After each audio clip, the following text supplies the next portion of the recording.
Hello friends, कैसे हैं आप सब। मैं हूं आपका दोस्त डॉक्टर रविंद्र शर्मा। दोस्तों, आज हम डिस्कस करेंगे और आने वाले वीडियो में भी हम डिस्कस करेंगे कुछ वीडियो में सीआरपीसी के बारे में। CrPC the code of criminal procedure 1973 के बारे में। उससे पहले कि हम आगे बढ़ें, हम एक बेसिक जो है इन्फॉर्मेशन डिस्कस कर लेते हैं। जो सीआरपीसी है उसको राष्ट्रपति द्वारा मंजूरी कब मिली? उसको मंजूरी मिली दोस्तों 25 जनवरी 1974 को, यानी 25 जनवरी 1974 को राष्ट्रपति ने इसको मंजूरी दे दी। और यह लागू कब हुई? यह 1 अप्रैल 1974 से पूरे देश में लागू हो गई। तो दोस्तों, अगर हम सेक्शंस की बात करें तो इसमें 484 इसमें सेक्शंस हैं और 2 इसमें अनुसूचियां दी हुई हैं, यानी शेड्यूल्स हैं, इसमें 2 हैं। और अगर हम चैप्टर की बात करें तो इसमें टोटल 37 चैप्टर दिए हुए हैं। तो दोस्तों, ये तो एक बेसिक जानकारी हो गई। इससे पहले वाले वीडियो में हम आपसे डिस्कस कर ही चुके हैं कि सब्सटेंटिव लॉ क्या होते हैं और प्रोसीजरल लॉ क्या होते हैं। तो यह जो सीआरपीसी है यह एक प्रोसीजरल लॉ है, तो इसके बारे में हम अब डिस्कस करने जा रहे हैं। तो दोस्तों, इसमें टोटल 37 चैप्टर हैं, जिसमें हम फर्स्ट चैप्टर जो है प्रिलिमिनरी, प्रारंभिक जो चैप्टर है उसके बारे में डिस्कस आज हम करेंगे। जब भी हम कोई बुक पढ़ते हैं या फिर हम किसी व्यक्ति से डिस्कस करते हैं तो पहले हम उसके बारे में उसका नाम जानते हैं, वह कहाँ से बिलोंग करता है वह जानते हैं, उसके बारे में बेसिक इन्फॉर्मेशन जानते हैं। ऐसा ही बुक के साथ होता है जिसमें हम इंट्रोडक्शन पढ़ते हैं। तो सीआरपीसी में भी कुछ ऐसा ही है। जो प्रिलिमिनरी पार्ट है, प्रारंभिक जो पार्ट है, उसके अंदर जो है इसके बेसिक जो चीज़ें हैं उसके बारे में हम डिस्कस इसमें करेंगे। 5 जो सेक्शन हैं वह जो प्रिलिमिनरी पार्ट है, पहला जो पार्ट है उसमें दिया हुआ है। सेक्शन पहला जो है सेक्शन 1 से लेके सेक्शन 5 तक जो है चैप्टर 1 में दिया हुआ है। तो जो पहला सेक्शन है वह बताता है कि इसका संक्षिप्त नाम क्या है, यह कब लागू हुआ, इसका प्रारंभ और विस्तार के बारे में डिस्कस किया हुआ है। तो दोस्तों, हम आपको बता दें कि जो इसमें 3 सबसेक्शन दिए हुए हैं। जो पहला सबसेक्शन है सेक्शन 1 का पहला सबसेक्शन है, वह कहता है कि जो इसका नाम है वह है दंड प्रक्रिया संहिता 1973। दूसरा है कि यह कहाँ लागू होती है। तो दोस्तों, यह पूरे हिंदुस्तान में, पूरे भारत में लागू है। इसके कुछ पॉइंट दिए हुए हैं जो हम आपसे डिस्कस कर लेते हैं। ए है कि यह जम्मू एंड कश्मीर में लागू नहीं है। बी है कि यह नागालैंड राज्य में लागू नहीं है। और सी है कि यह ट्राइबल एरिया यानी जनजातीय इलाकों में यह लागू नहीं है। दोस्तों, यह जो है सबसेक्शन 2 में बताया गया है। पर दोस्तों, आपको बता दें कि जम्मू और कश्मीर जो है पुनर्गठन अधिनियम जो लागू हुआ है 2019 में, उसके अंदर जम्मू एंड जो कश्मीर राज्य है उसको यहाँ से हटा दिया गया है। कहने का मतलब ये है कि जो अमेंडमेंट हुआ है उसमें अब जो है 30 अमेंडमेंट कब हुआ यह भी हम बता देते हैं आपको। अमेंडमेंट हुआ है 30 अक्टूबर 2019। 30 अक्टूबर 2019 के बाद यह जो है इसमें लागू नहीं है। मतलब जम्मू कश्मीर यहाँ से हट गया है 30 अक्टूबर 2019 के बाद। तो अब जो एट प्रेजेंट है इसमें जम्मू कश्मीर नहीं है, पहले इसमें जम्मू कश्मीर था, अमेंडमेंट के बाद वह हट गया है। ये सबसेक्शन 2 की मैं बात बता रहा हूँ, सेक्शन 1 के सबसेक्शन 2 की बात। और जो सबसेक्शन 3 है वह कहता है कि यह 1 अप्रैल 1974 से पूरे देश में लागू होगा। तो यह सबसेक्शन 3 कह रहा है। दोस्तों, यह हो गया सेक्शन पहला। अब सीआरपीसी का जो सेक्शन दूसरा है जो कि चैप्टर 2 का ही पार्ट है, मैं आपको बार बार बता रहा हूँ जिससे आपको याद हो जाए। लो के स्टूडेंट वीडियो को देखें और समझें। जो चैप्टर 1 है उसका जो सेक्शन 2 है उसमें परिभाषाएं आएंगी सारी, जो भी परिभाषाएं हैं। अब कौन कौन सी परिभाषाएं हैं जो कि सीआरपीसी के अंदर दी हुई हैं।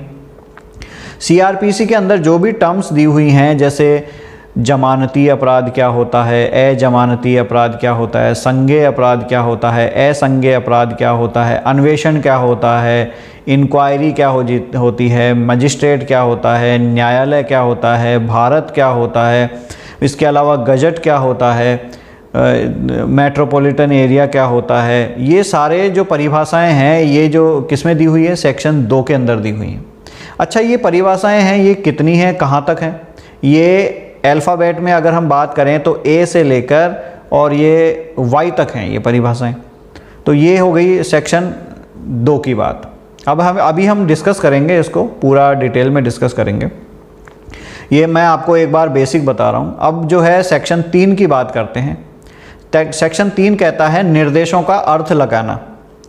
दोस्तों जो मजिस्ट्रेट है, फर्स्ट क्लास मजिस्ट्रेट है या जो कोर्ट ऑफ सेशन के जो न्यायाधीश हैं, तो इनके जो जुरिडिक्शन एरिया क्या है और उन सीआरपीसी में जो उनको निर्देश दिए हुए हैं उनका जो अर्थ लगाना है वो इसमें समझाया गया है। अच्छा, इसके कितने सब सेक्शन हैं? दोस्तों ये याद रखना कि इसके 4 सब सेक्शन दिए हुए हैं। ये किसकी बात कर रहे हैं हम? सेक्शन 3 की बात कर रहे हैं। सेक्शन 3 जो है उसमें दिया हुआ है निर्देशों का अर्थ लगाना। अब जो सेक्शन 4 है वह क्या है? सेक्शन 4 कहता है कि जो आईपीसी है यानी इंडियन पिनल कोड है, उसके अंदर जो धाराएं हैं या फिर उसके तत्सम जो विधि है उसमें जो धाराएं हैं वो जो है वो लागू होंगी। इसके बाद इस सेक्शन के बाद से वो सारी चीज़ें लागू हो जाएंगी। इसमें कितने सब सेक्शन हैं? इसमें सब सेक्शन है 2। अच्छा, इसके बाद कौन सा सेक्शन आएगा? इसके बाद जो पहला चैप्टर है, जो पहला चैप्टर प्रारंभिक जो चैप्टर है उसका जो 5वां और आखिरी सेक्शन जो है वह है व्यावृत्ति यानी सेविंग, जो इसके बारे में बताया गया। तो अब हम जो है स्टेप बाय स्टेप जो डिस्कस कर लेते हैं इसके जो सेक्शंस के बारे में। पहला जो सेक्शन हमने आपको बता ही दिया है। अच्छा, अब जानते हैं कि जो दूसरा सेक्शन है जिसमें कुछ परिभाषाएं हम बताएंगे। हम सारी परिभाषाएं डिस्कस करेंगे तो वीडियो बहुत ही लंबा बन जाएगा, जिसे आपको बुक में एक बार पढ़ना है, पर जो मेन जो परिभाषाएं हैं वह हम आपसे डिस्कस कर लेते हैं। जैसे इसके अंदर जो सेक्शन ए जो है, जो सेक्शन 2 है, उसका जो पॉइंट नंबर ए है वह कहता है कि जमानती अपराध क्या होता है। मतलब जमानती अपराध ऐसा अपराध होता है जो कि नॉन बेलेबल ऑफेंस यानी अजमानती अपराध नहीं है, वह ऑटोमेटिकली जमानती अपराध हो गया, ये इसमें कहा गया है। तो हम आपको बता देते हैं, bailable offence means an offence which is shown and bailable in the first schedule. जो पहला शेड्यूल है, पहली जो अनुसूची है सीआरपीसी की जो लास्ट है, उसके अंदर आपको 2 अनुसूचियां मिलेंगी। उसके अंदर जो पहली अनुसूची है उसके अंदर क्लियरली मेंशन है अगर जमानती है तो वो जमानती अपराध है, या फिर इसमें क्लियर लिखा हुआ है और which is made bailable by any other laws for the time being in force, और non bailable offence means any other offence. जो नॉन बेलेबल नहीं है तो ऑब्वियसली वो बेलेबल हो गया, ठीक है। इसे हम हिंदी में जमानती अपराध कहते हैं। अब जो पॉइंट नंबर बी है वह कहता है आरोप क्या है।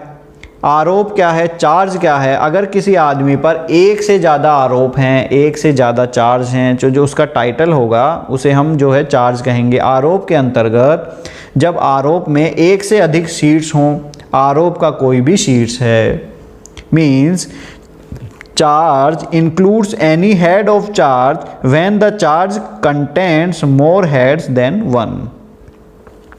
इसमें पॉइंट नंबर सी है संज्ञेय अपराध क्या है, यानी कोग्निजेबल ऑफेंस क्या है।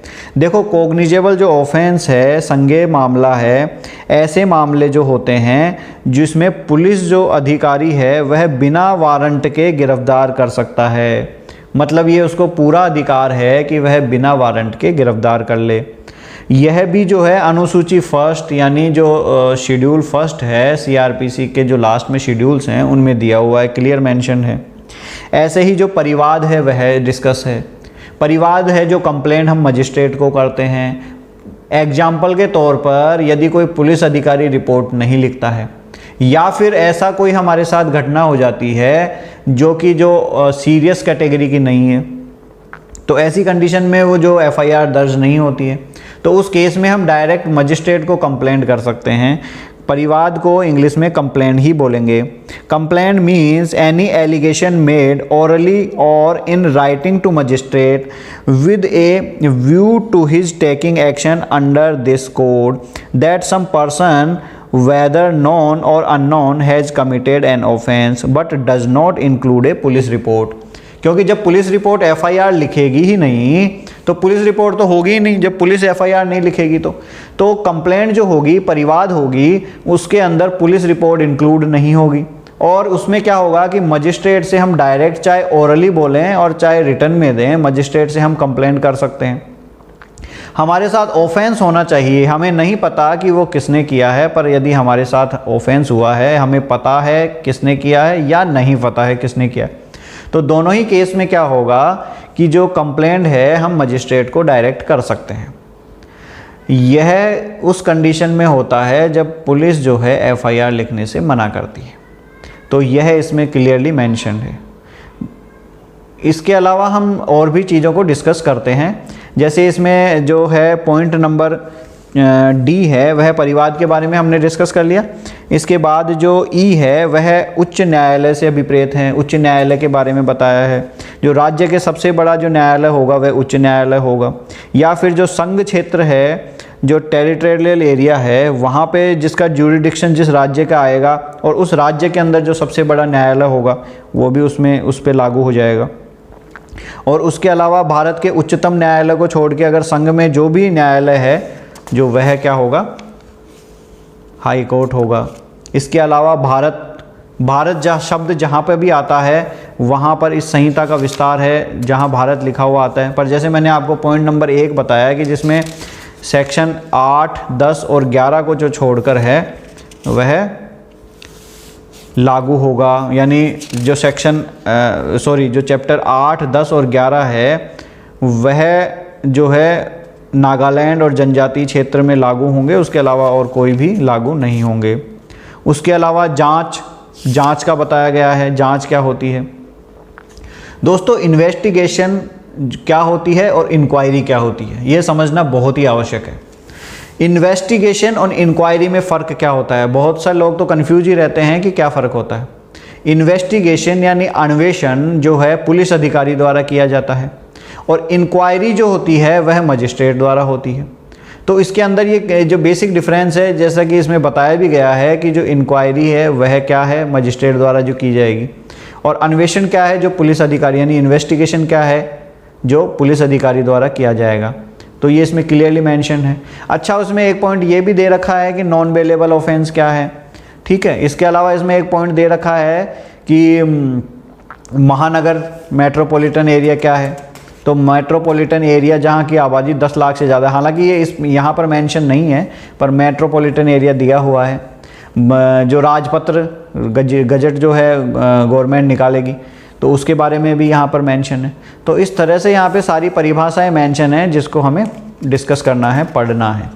दोस्तों अब हम बात करते हैं सेक्शन 3 की, निर्देशों का अर्थ लगाना, जिसके अंदर 4 सब सेक्शन हैं, जिसके अंदर डिस्कस पूरा किया गया है महानगर क्षेत्र के बारे में। Second class magistrate, first class magistrate, CJM क्या होता है। दोस्तों हम अगले चैप्टर में आपको यह भी डिस्कस करेंगे जो मजिस्ट्रेट हैं वह जो है किस तरह से डिवाइड किए जाते हैं। First class magistrate, judicial magistrate, second class judicial magistrate, CJM chief judicial magistrate जो है, फिर उसके अलावा जो है कोर्ट ऑफ सेशन के अंदर जो किस तरह से जो मजिस्ट्रेट नहीं होते हैं उसमें जज होते हैं, वह किस तरह से डिवाइड है। मेट्रोपॉलिटन एरिया में क्या होता है, तो जैसे मेट्रोपॉलिटन एरिया में फर्स्ट क्लास मजिस्ट्रेट होता है, सेकंड क्लास मजिस्ट्रेट वहाँ नहीं होता है, तो ये क्या होता है। और जो कार्यपालक मजिस्ट्रेट क्या होते हैं, तो ये सारा हम डिस्कस करेंगे। इसके लिए एक अलग से जो है वीडियो बनाएंगे इसके बारे में, तो यह उसके अंदर डिस्कस करेंगे।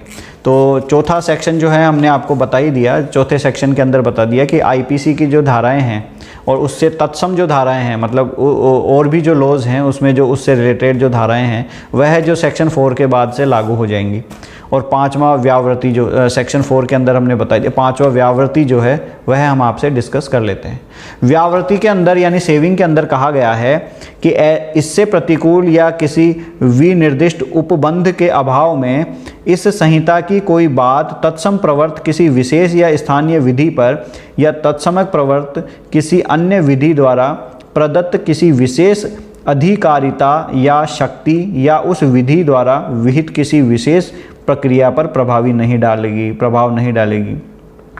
कहने का मतलब है कि कॉन्ट्राडक्ट वाली बात आ गई यहाँ पे। कॉन्ट्राडक्ट वाली बात ये ऐसे आ गई कि जैसे CRP में ऐसा कोई सेक्शन आ गया जो किसी दूसरे जो विधि है उस पर प्रभाव डाल रहा है, तो ऐसा नहीं होगा, कि जो इसमें जो सेक्शंस हैं वह किसी दूसरे जो विधि है या इसके तत्समक विधि है जो उस पर जो है इस पर प्रभाव डाले, उस पर मतलब अनुकूल हो चाहे प्रतिकूल हो, कैसा भी प्रभाव डाले तो वो कॉन्ट्राडिक्शन होने लग जाएगा। तो ये जो सारा है इसमें सेक्शन 5 के अंदर दिया हुआ है।